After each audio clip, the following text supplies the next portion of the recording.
For my face cuts that I just did yesterday, I had this set at 5.5 inches. Sawmill sled that I use for my first cut is about 2.5 inches tall. Then when I screw it to the log, I have screws going down approximately 1 inch to 1.5 inches. I add that 2.5 inches and then another 1.5 inches, 4 inches. I like to set it at 5.5. It gives me a nice thick face that I can use for fences and stuff like that. But also, I add a little just to make sure that I do not run my chain through them screws. This is about the setting that I use pretty much every face cut. It's 5.5 inches. 2 16-foot cuts with a brand new chain. So after that, I like to go ahead and sharpen it. That way I get rid of that factory edge and I make it match my file.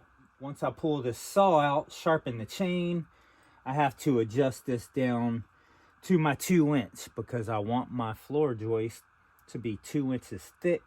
So I'm gonna take the saw out of here, sharpen it, set this mill up for 2 inches, and we should be good to go to cut quite a few floor joists. When you have it at 5 inches, 5.5 like this, you can use, I like to use a ratchet wrench here, but you also have room to use a ratchet when you have it set like this. Once you go down to 2 inches, you don't have room for your ratchet anymore, so you have no choice but to use a wrench. We're just going to use the wrench anyway, because this ratchet wrench is not bad at all. These are the clamps right here, these bolts, that actually lock this down onto the bar itself in 2 spots. I've been using the same mill for a couple years now, maybe a few years. The only problem I've had is over tightening these and bending these square tubes, so I end up adding washers. That way it's not bending these down too much, so I add 2 washers in there just to give it flat spots. I have replaced these U-bolts in here quite a few times. They definitely strip out. You end up bending them, stretching them. Over the past few years, I've replaced these U-bolts here quite a bit. I'm not sure how many times, but I've definitely replaced these. Now that these are loosened up where it clamps to the bar here, see there and here on the other side, loosen those up and you can pretty much just slide this saw right out of there. And I like to loosen it up, that way it's pretty easy to slide the saw back in there also. It's a lot easier actually to adjust the thickness up and down here without the saw in there, because you can adjust them separately. You have the saw in there and it's actually clamped down to the bar. It's a little harder to adjust it because you're loosening up both at the same time, and you're kind of fighting it going up and down on each side. So it is easier to adjust with the saw out of it. There are times when I'm not sharpening the chain and taking it out to sharpen it. I actually do fight it and adjust it while the saw is in there. We're just gonna slide it out just like that.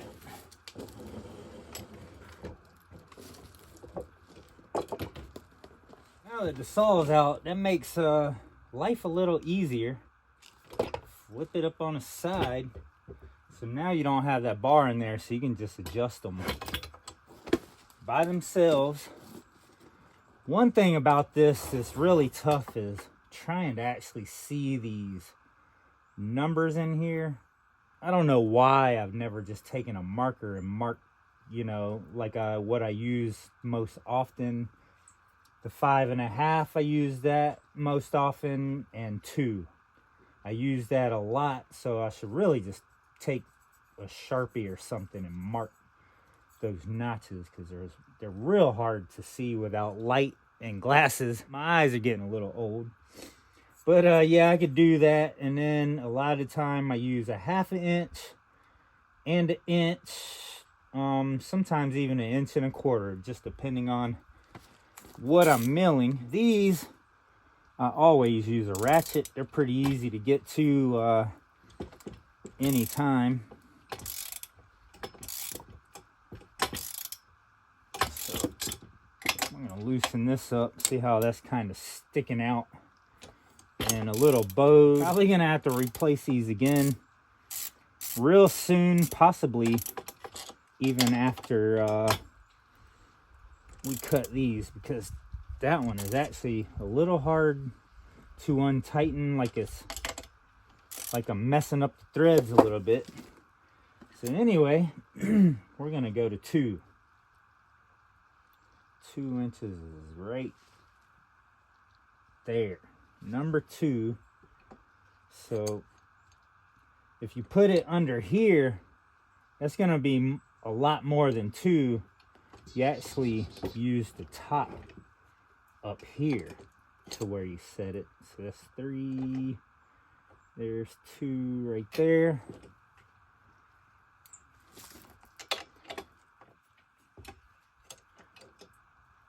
You gotta have it right on that line. On both sides, you want it to really match how you set it.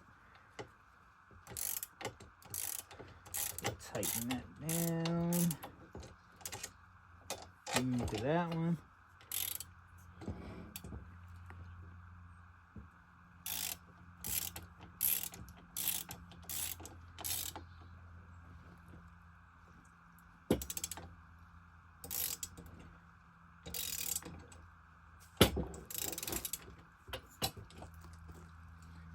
And these, I do seem to over tighten them, just making sure that they're tight. But these, you really do not have to tighten them that much, because you got this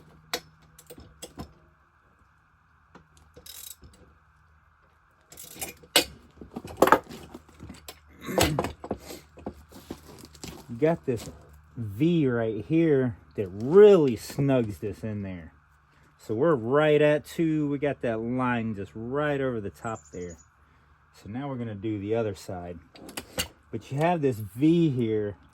You really don't have to tighten it much at all for that to be snug. As far as the ones that clamp the bar, you do really want those real tight and snug, because the bar can move around in there if you don't have it tight enough.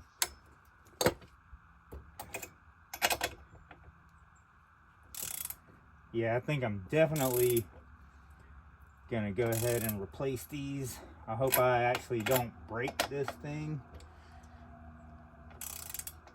because these things do snap.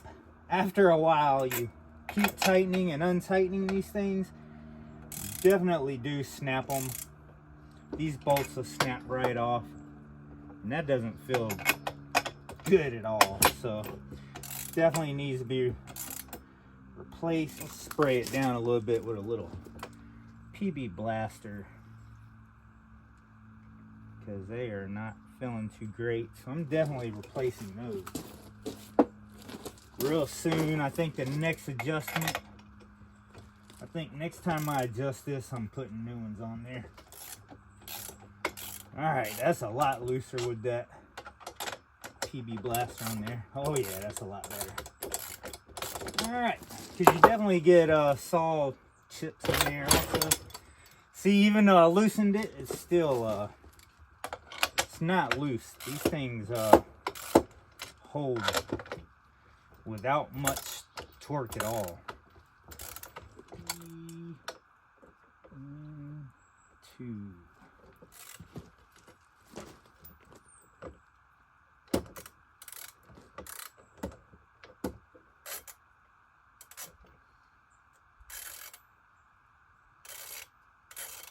Have to be real snug. It holds on pretty good. We don't want to break it because I don't want to have to drive out to get another one. But there we go. Let's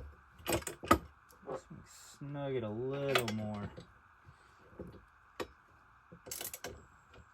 I think that one's stripped. I think this U-bolt's done. I think I am not going to be able to adjust this again without replacing these things. So there we go. We're right at 2, right on the top there. And then we got our 2 inches underneath between where the bar is going to clamp and the bottom. That's pretty much exactly 2 inches. And this side also right at 2.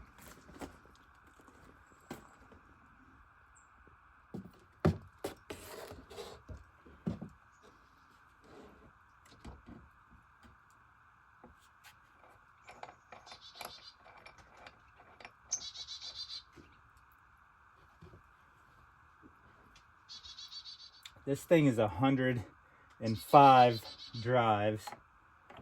Not sure how many teeth, but it's a lot.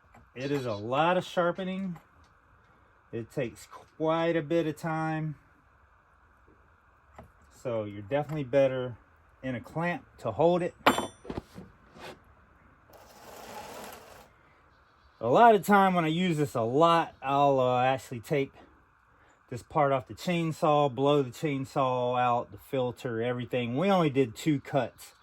And right before I put this brand new bar on here, I cleaned the saw up very well. First thing we're gonna do is pump a little grease in here. We have this small little grease port here.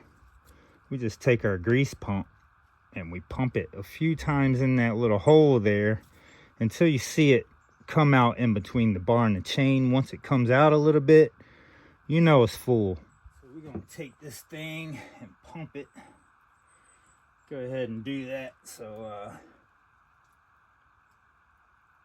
when we're spinning the chain and sharpening it, it'll be greasing. There we go. We got a little bit came out, so we're greased. I actually greased this before I used it for the 2 cuts, so it was already greased good, but put a couple pumps in there.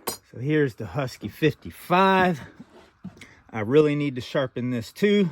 These are at a serious angle, 45 maybe. So the difference in between crosscut chain and a ripping chain is on this you have these angles. On the milling chain, want you to sharpen these straight across. And as you can see, I can barely even fit my file in that tooth. So that's why you don't want to go crazy with a factory chain, because the factory cut does not match your file perfectly. So you really don't want to overuse the chain until you actually use your file to cut it. See that? How it just barely wants to, it's just not even going in there. Same with that one. And you want these literally straight across, because you're doing a straight rip through the log. So you want these as perfectly straight across as you can get them. The crosscut chain, that's where you want your angle. Let's get it in. This is gonna take a while. So this is a 3/8. I think this is a 732 file. Brand spanking new. This is a brand new chain, so I'm definitely using a brand new file. And we're gonna keep it going straight across.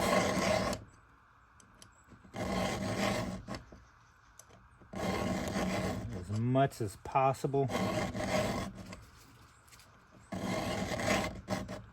One thing that would be actually a good investment would be a magnetized little square to help you get your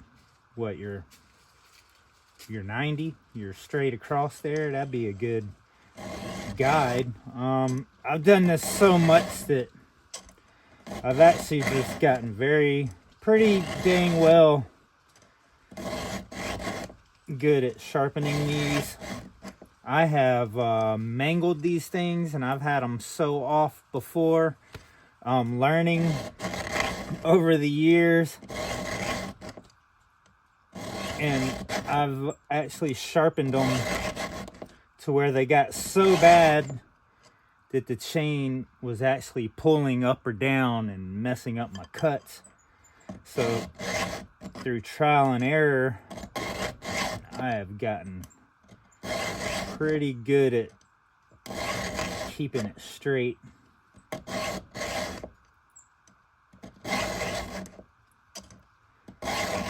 And I'm pretty much going to keep going until that end kind of breaks off.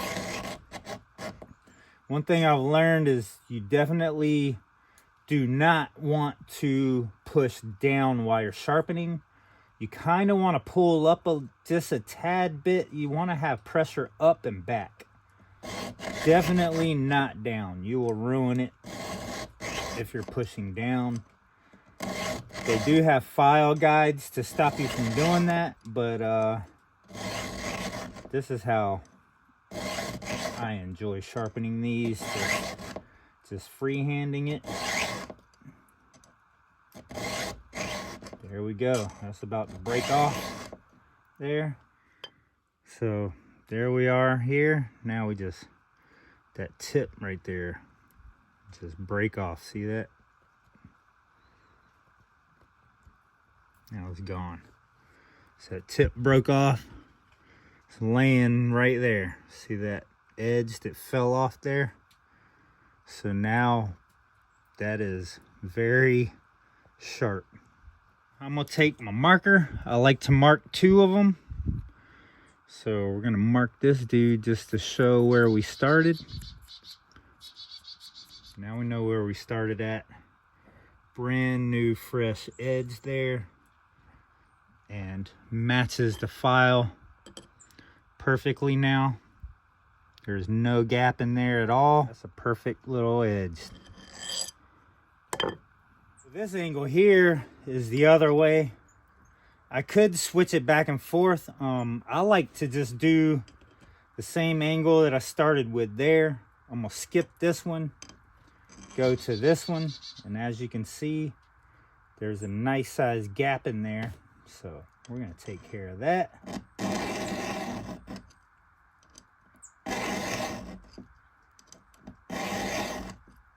Not a lot of pressure at all.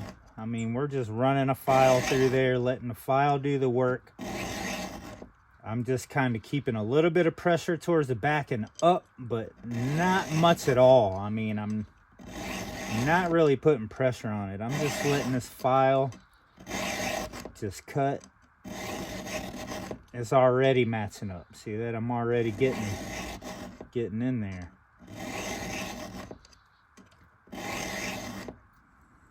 It's nice and smooth. Keep it perfectly straight as possible.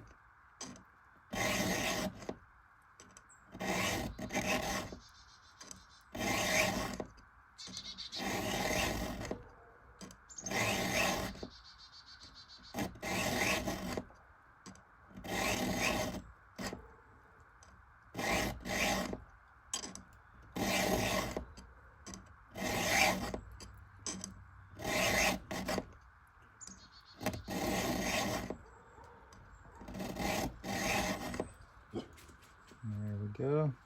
That edge kind of fell off there. So we're good. That's like perfectly matching that file now. Go a little further. Make sure we get that edge off.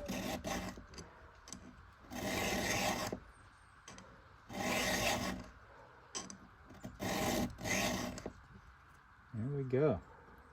There's that edge. It came off. And I do cut myself a lot by rubbing this thing. I slice my fingers quite a bit on these things. They're like razors when you sharpen them that good. I'm just going to continue, keep sharpening these every other one until I come back to this. Once I come back to that, then I'll start going this way, all the way around again.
Go. That looks good. That looks real nice. A couple more times just to make sure that edge falls off. Sometimes they don't fall off, they just sharpen nice and just little chips come off, but that looks real good there. And if I plan on walking away, I mean, you can look at it and see that it's been sharpened, but if I'm planning on walking away and do something, I'll still just give it a mark. That way I know where I'm at. There we go.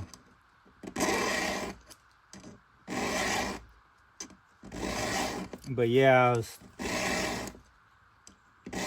thinking I could use me something to drink.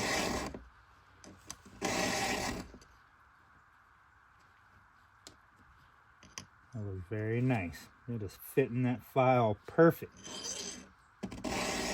And that's why you don't want to run a brand new chain too much and put it through too much, because you don't want it too far gone to be able to get it matching your file, or you'll end up digging way into your tooth. The more you cut with it without it matching your file, the harder it's going to be to get it to match your file. So there we go. That's perfect. That is nice.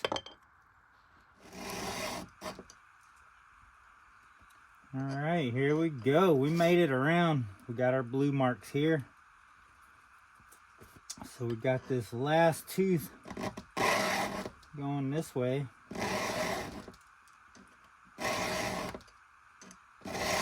Getting it in.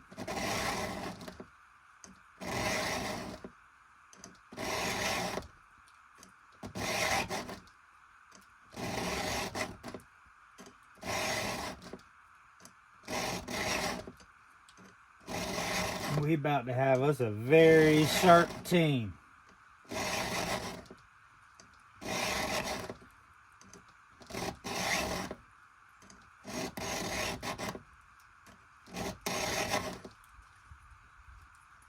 Let that in, kind of fell off, so finish it up just a little.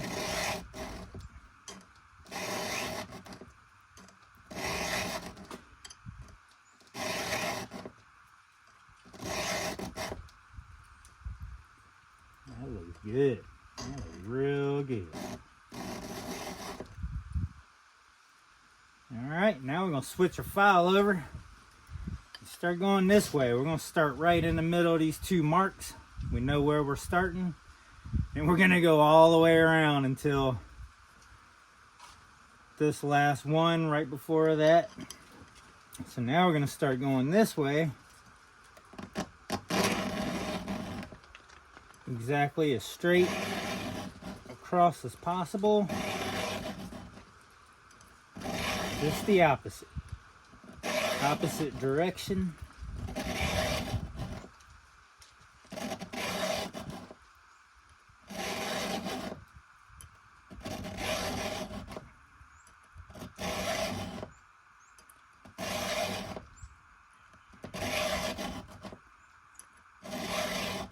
Oh yeah.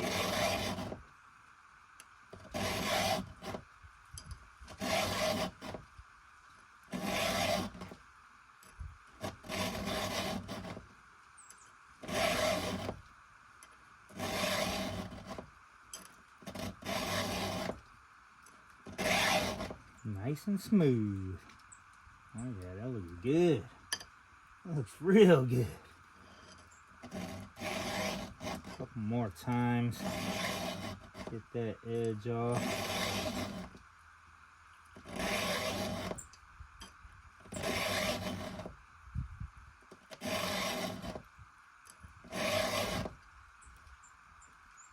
I think I am going to look for a square, a magnetized square to put on here. I think that would actually help a lot to guide the angle.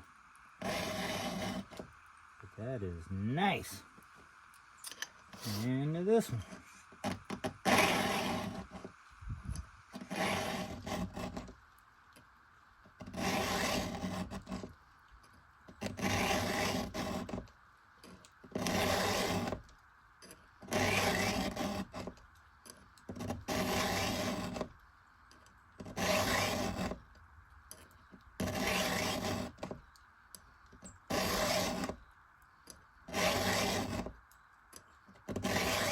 Fresh one we just did right here, and it's fitting right in there, just no gap at all. Look at that. Compared to the next one, see how there's that gap? See, that's a lot of gap there compared to the file. So you go back to the one we just did here, zero gap. That's what we're doing. We're just making it match the file, giving it a real sharp edge, but that's got a lot of gap there in between there. So that's the factory cut compared to our file cut. You can also see in here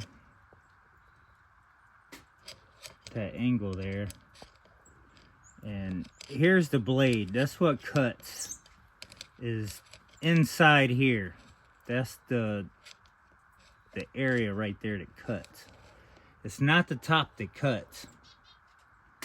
You got your guide here that guides how deep you cut,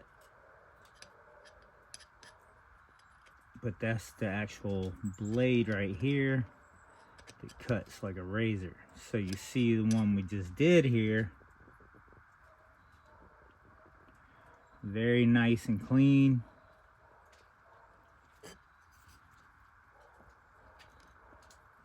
Yeah, it's brand new compared to that. I tell you, it is very beautiful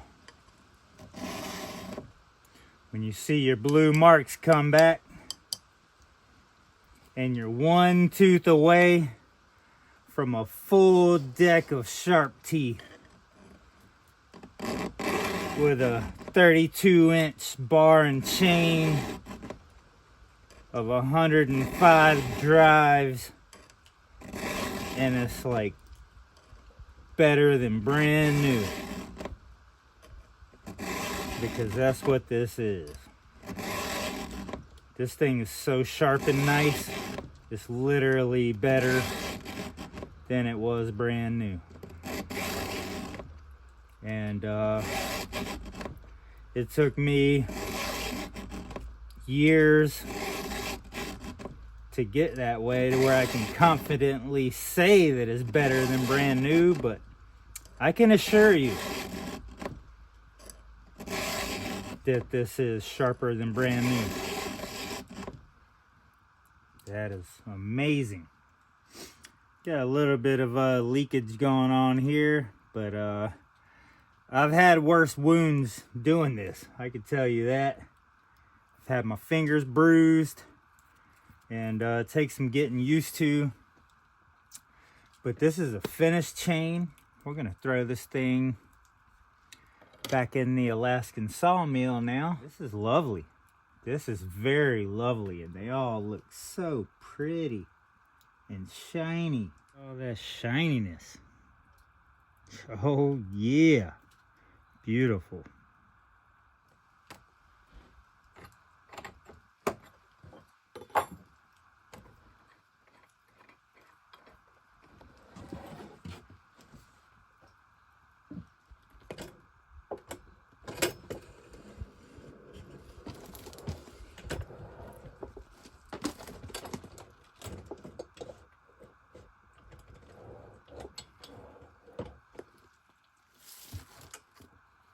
You want to make sure that these clamps here, you want to make sure they're centered in the middle of the bar. You have your grooves here that the chain runs through, so you definitely don't want to risk pinching that and causing friction for your chain to be able to roll through those grooves or spin through those grooves. You also want to avoid pinching your roller here, so you definitely want to be far back enough to where your roller can still spin in the tip. You can see how big your roller is, so we're good right there. Make sure that's centered, and then also back here you got this clamp. You want that centered also. We're all the way in, centered, and our roller is sticking out far enough for that to work out. You must hand tighten these screws as much as you can. Like any bolt, to prevent any kind of cross threading, you want to go as far as you can by hand, if you can fit your hand in there. And make sure it's centered here. Play with it a little bit just to kind of get it centered. And make sure your clamps are flat, so you don't want to over tighten one side more than the other. You want to do them both at the same time, because you definitely want it flat. Just hit them a little bit with some PB Blaster. Get a little lube in there.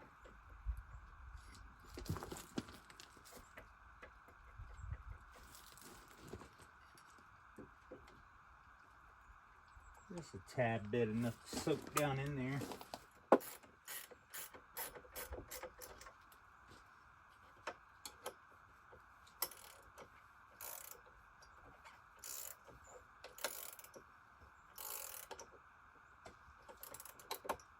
Try to equal out the torque on both sides.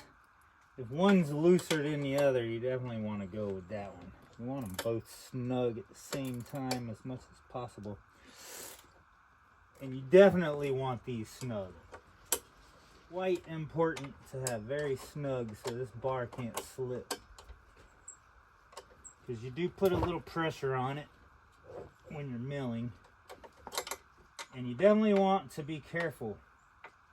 If this wrench slips off and your knuckles hit this chain, I've been there. It ain't good. Because they're razor sharp at this point. Hoping not to have an example. Yeah. Oh yeah, that's real snug.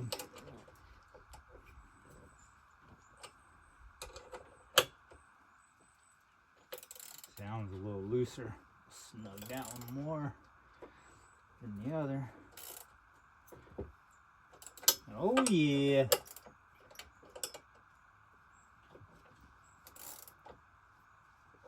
This is why I had to add sets of washers to each one, because I put quite a bit of torque on this, making sure it's not gonna slip. Another lesson I learned is never pull this chain, try to spin it. A freshly sharp chain like this, try to spin it by hand without protection, because that thing will slice you. But look at that, we are spinning. Just make sure it freely turns. That is good. This thing is ready to work. We just need to fuel it, put some bar oil in here. And this thing is freaking ready to cut some floor joists.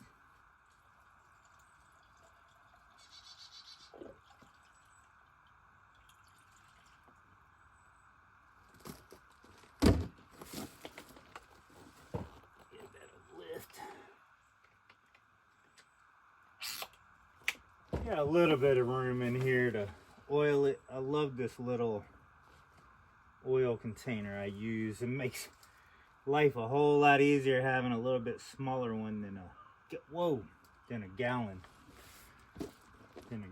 one. And I got this dude right here. It's a nitro fuel bottle that I like to use because a lot of times I do that a whole lot. I overfill it. So I like to squeeze this to where I get all the air out of it. And then I can just suck a little bit out of there, so it don't spill like crazy when I put my cap back on. So that's a good little tool to have up here. And you can use this to fill it also. Alright. Man, I'm feeling good. I feel like I just accomplished a lot. This tool is ready to do some ripping. We're going to rip a lot of quite a few with just this one sharpening that I did. I'm guessing we're going to rip about like at least 6 floor joists. Cabin floor joist for our foundation. We getting it in. So throw this thing in the trailer. It's ready. That right here. That is ready to work.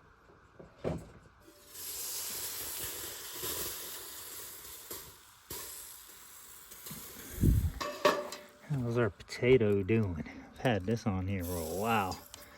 Oh yeah, it's feeling nice. Oh yeah. I am planning on making timber and myself very happy. We're gonna put these in here. Heck, I'll probably only eat 4 or whatever of these. Timber will get however many. What we got? 1, 2, 3, 4. We got 6 of them. So heck, I'll probably be happy with 4. Timber might be happy with 2. We're gonna let that sit there and do that for a little while, cook a little bit before we do anything to it.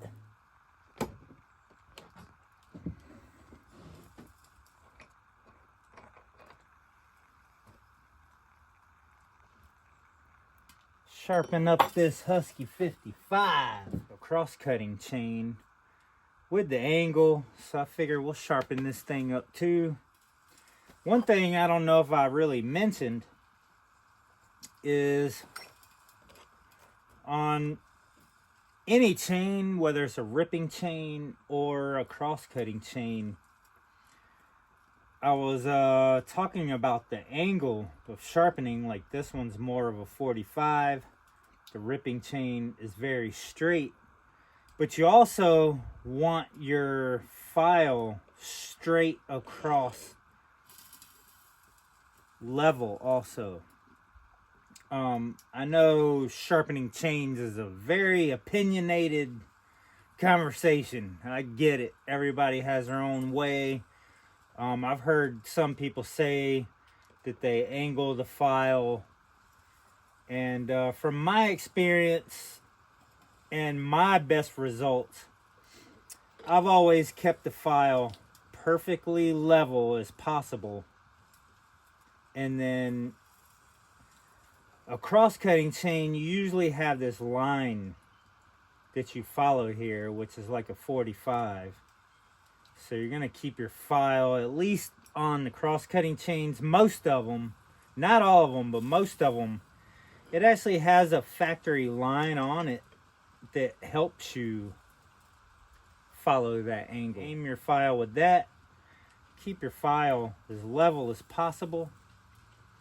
And start getting it in. Nice and smooth. The same way as the ripping chain I was saying, let your file do the work.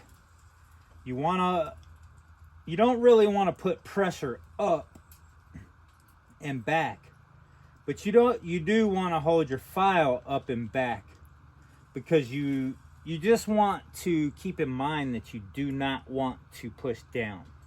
Pushing down is the worst thing you can do, because then you're going to eat down into it, and it's not going to file your top edge because you're going to be pushing down. So you definitely want to keep in mind that you're filing this bottom edge of this razor style tooth and the back, not the bottom. The best way I can put it, the best advice I can give. And I'm following this line here.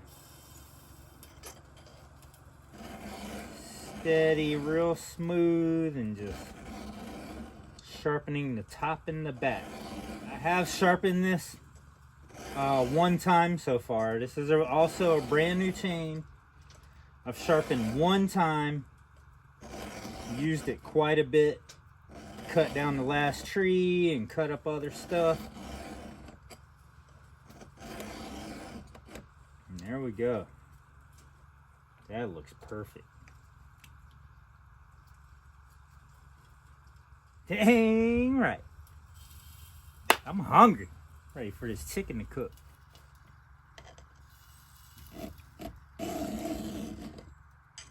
You see that line there? That factory line. It's basically should be a perfect, I guess, 45 here. So I'm trying to line my file up with that. Keep my file level here and just match that up.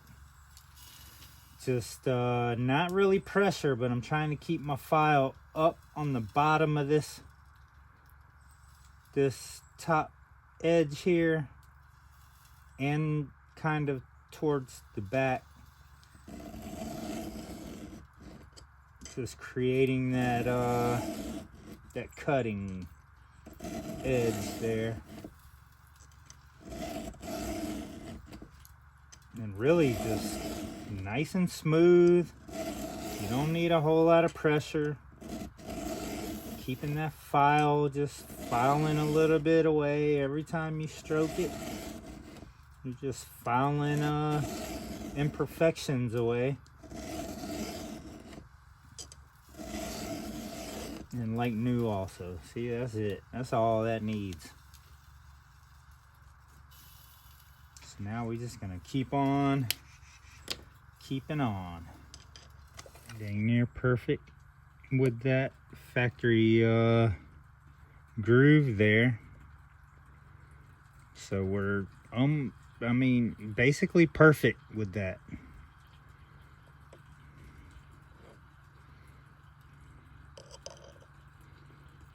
See, basically perfect with that angle.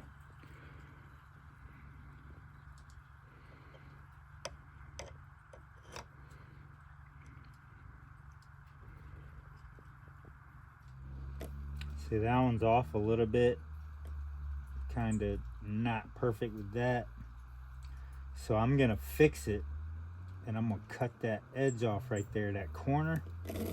Cut that corner off and make it match again.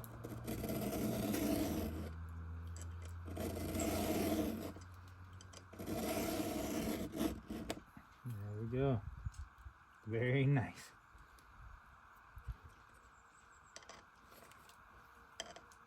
So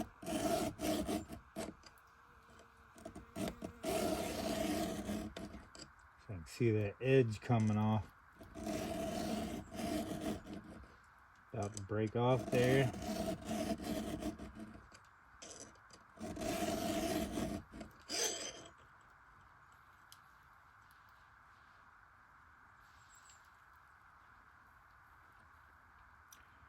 Oh, it fell. I don't know where it went, but it came off.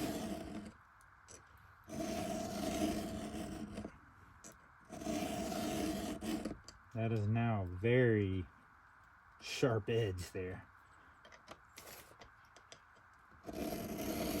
The more you take your time with this and the smoother you are,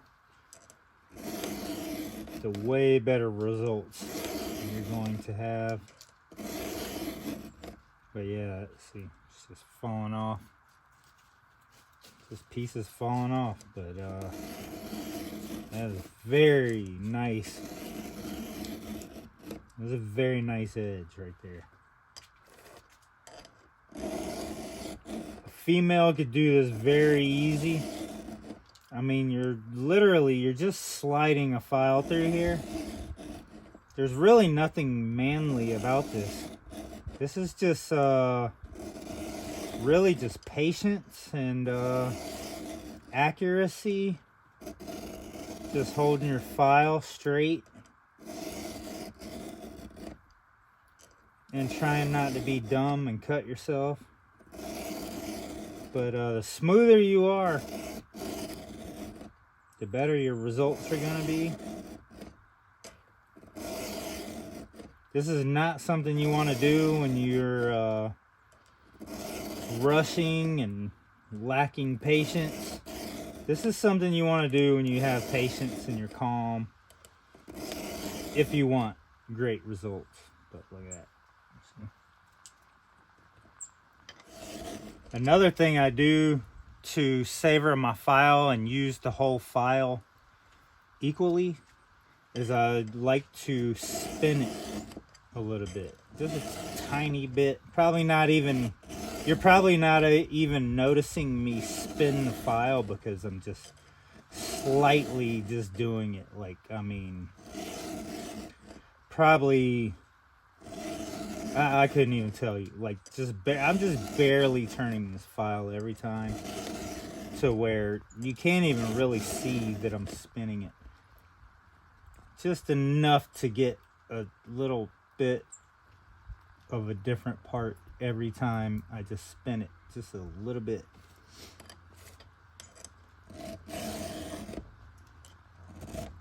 There's a little bit of Sweet Baby Ray's on here.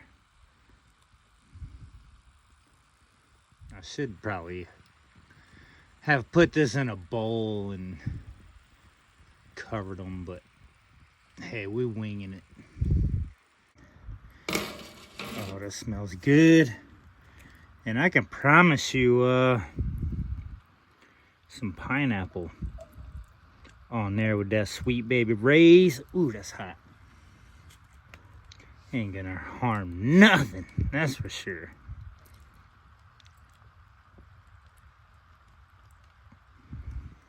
Check out that view.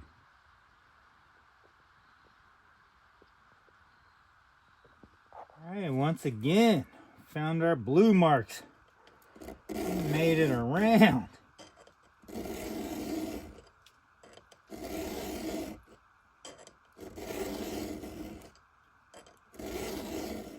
Very nice. I love sharpening this chain. This is a very good chain. This is a 3/8 050.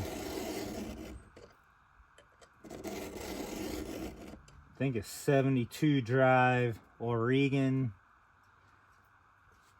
chain. I love Oregon chains, Oregon, whatever you want to call it, but I love these chains. That's what my ripping chains are also. That's pretty much the chains that I buy. They're easy to buy. They're all over Amazon. So Oregon, I love these. Their chains.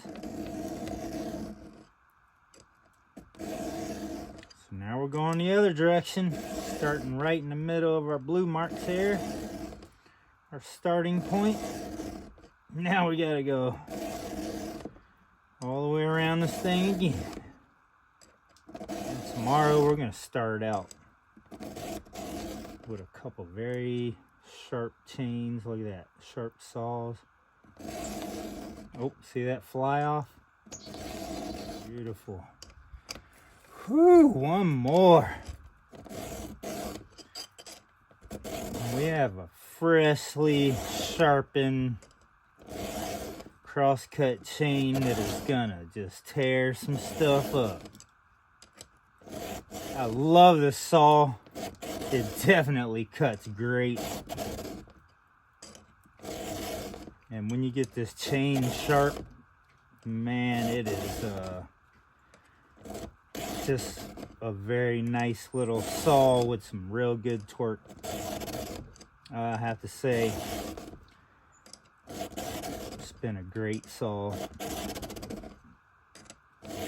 Gets even better when it's real sharp.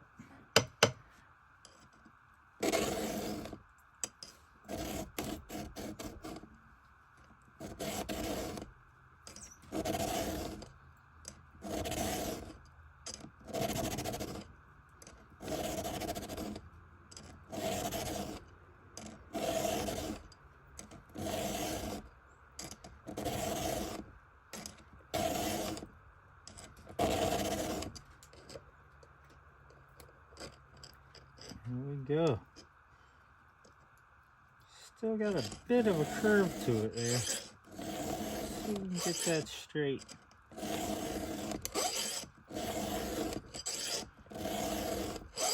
There we go. Oh yeah. Seen it fall off. That is beautiful. There we go. Very nice. Very nice. Oh, that shininess. Oh, them shiny teeth.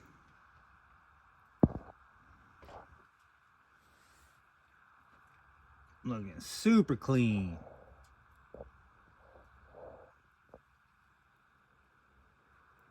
And this one could use a good air compressor blow off clean. Definitely. Before I use it, you could tell that's got a whole lot of wood chips and stuff in there, so definitely need to crank up the air compressor, blow this out, take the top off, blow off the filter before we use it. Oh yeah, nice and soft. Woo, and hot. Woo. Just doing a plain potato. I'll probably, what are we gonna do? I ain't doing much to it. I'm just gonna eat a potato. So we doing that right yonder. Snatch us up a pineapple. Hey, well, I guess we'll just let that sit right on the potato. Hey, let's cut it up. How about a pineapple potato? Dang. Oh yeah. What we're gonna do is some chicken. I mean, that stuff's just falling right off the bone.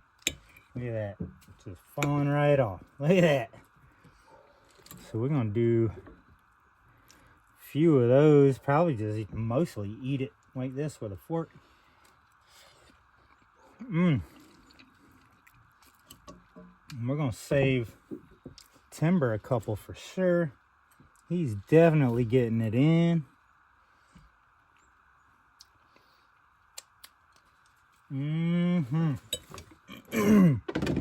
That's what's up. No, I'm gonna eat this pineapple too, though. Lots of pineapple.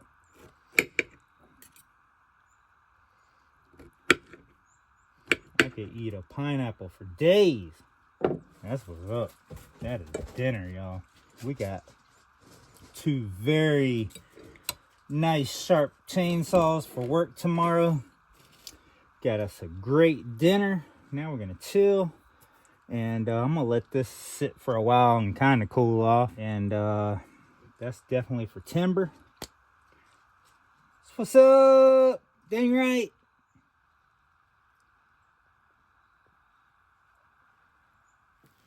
And we're letting the fire get warmed up here while we're eating. We're gonna heat us up some nice bath water.